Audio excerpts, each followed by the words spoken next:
3 2 1 سلام دخترا. خوش آمدین به اولین ویدیو آرایشی من.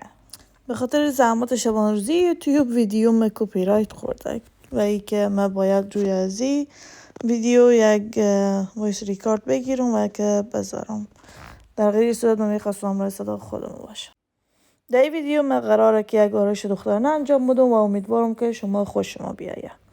همونطور که در ویدیو میبینین من اول روتین پوستی خور انجام میدم. کریم چشم اول میزنم و کریم روی انگشت خود میذارم و ای که با او انگشت دیگه روی انگشت دیگه خود ضربه میزنم از خاطر که کریم باید یک کمک گرم بشه که بتونیم دور چشم خود بزنیم. من روتین پوستی خود انجام میدم و دوباره برمیگردم.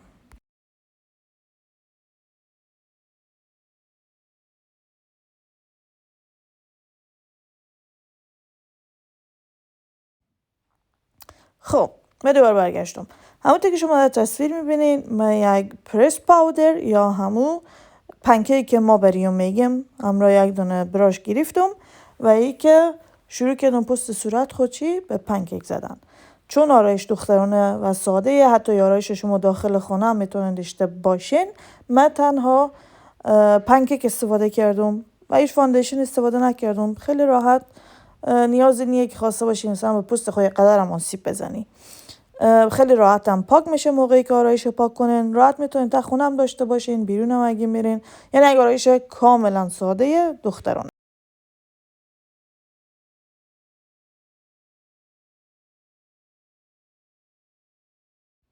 خب بعد از اینکه پنکیک زدن من مرحله پنکیک زدن من تموم شد، یک دونه برانزر گرفتم. این برانزر من از آناستازیای ناگفته نماند پنکیک من استفاده کردم از مارک مکه.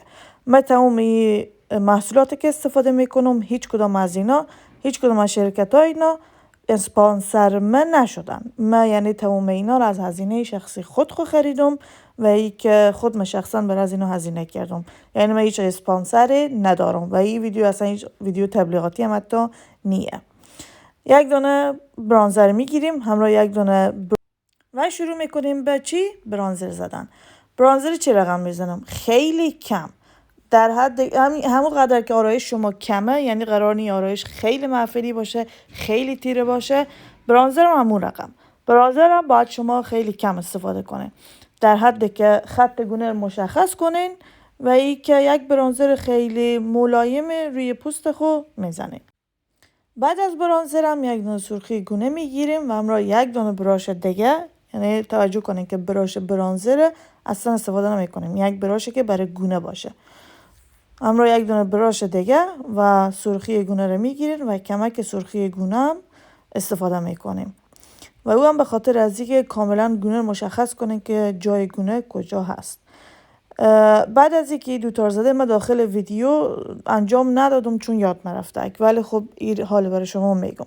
بعد از اینکه برانزر و سرخی گونه شما زدین همراه همون براشه که تمام او پنکیک شما یعنی به رو پوست خود پخش کردین، همراه از او براش یک حاله خیلی کم باز دوباره پنکیک میگیریم و روی روژگونه خود به حالت تپ میزنیم. بعد از این مرحله یک دونه مژه قط بر میداریم و همراه از اون مژه خورکم قط میدیم، یا مژه قط یا فرموجه بریم میگن، هم مژه قط میبریم میگم هم فرموجه. همراه از این مژه خور قط میدیم. زمانی که مژه قط میدیم باید حواس شما خیلی باشه که چشم شما یا پلک شما لای مژه قط نره، چون خیلی از درد میگیره و ای که به چشم آسیب میرسونه شما. همینطور که شما باز دوباره در تصویر میبینین من شروع کردم به ریمل زدن. ریمل از مارک ایلیا. من تقریبا خیلی وقت پیش ریمل خریده بودم و همراه از این ریمل یک ریمل دیگه برای من شانتیون یا تحفه داده بودن که او هم از مارک کایلی کازمتیک بود. او هم خیلی خوب بود. مژر هم پر حجم میکنه و هم بلند میکنه. باز او هم در این ویدیو استفاده و من از مژه مصنوعی استفاده نمیکنم. البته ناگفته نماند که برای از این آرایش مژه مصنوعی هم انقدر جالب نمیشه که استفاده کنم، چون آرایش خیلی ساده ایه. من همیشه معمولا وقتی که مژه قط میزنم بعد از او خط چشم خورم میکشم، ولی داخلی ویدیو چون یک آرایش ساده ایه من مستقیم برفتم سر چی ریمل زدن. همونطور که شما تا ویدیو میبینین من یک کمک بغل تیغ بینی من از پیش سیاه شد. هر کسی یک اشتباه از پیش انجام شده، ولی چی رقمی پاک میکنیم. همیشه میذارن ریمل که کناری بینی یا پشت پلک یا هر جایی که خورده میذارن اول ریمل خوشه، بعد یک براشه که برای شانه کردن ابروی او میگیرین و به حالت تراشوندن او سیاهی میتراشونین. اگه همون حالت خیس شما خواسته باشین او ریمل خواسته باشین به تراشیده نمیشه، او فقط ماسیده میشه و بدتر سیاه میشه. همونطور که براش در دست شما هست ابروهای خودم یک شانه میتونیم بکنین در حالتی که مثلا مرتب باشه. ما ابروها خود مثلا نمیکشم در این ویدیو، نه ای که ابروها خود مثلا ژل ابرو. یا مرحله بعدی و مرحله مورد علاقه من چیه؟ هایلایت زدم.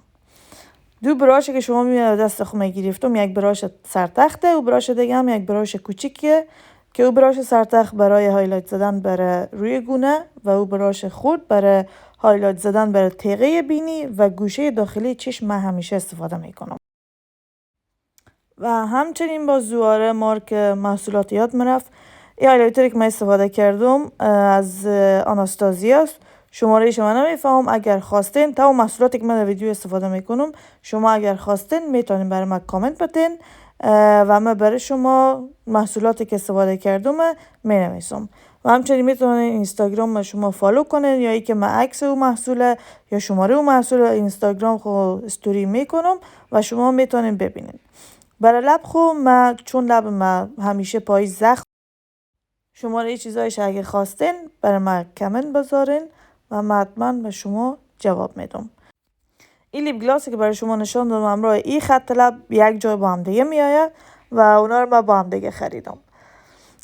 معمولا با این آرایش من همین خط لب و همین لیپ گلاس من استفاده میکنم، ولی گفتم لب من چون خشکی زده و ای که زخم من نمیخوایم هیچ چیز دیگه استفاده کنم غیر از اون مرطوب یا نرم کننده لب من یا اون مرطوب کننده لب من، به خاطر که لب من نرم داشته باشه. اگر نه معمولا با این آرایش من این لیپ گلاس همچنین استفاده میکنم و خیلی مقبول میشه. بخیر در ویدیوهای بعدی من از این لیپ گلاس استفاده میکنم و شما میبینید که چطور این لیپ گلاس رنگش خوبش است و که خیلی مقبول معلوم میشه همراه یک آرایش ساده.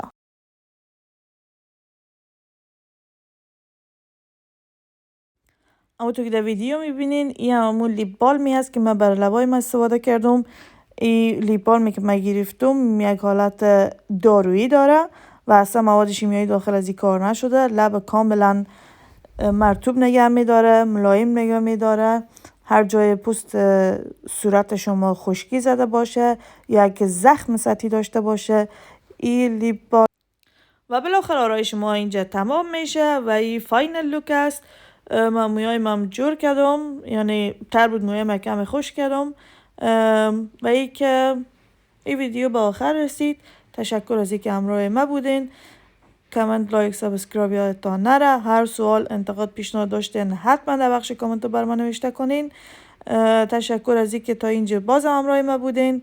تا یک ویدیوی دیگه و تا یک آرایش دیگه که باز هم دیگه رو ببینین. بدرود و وقت خوش داشته باشین.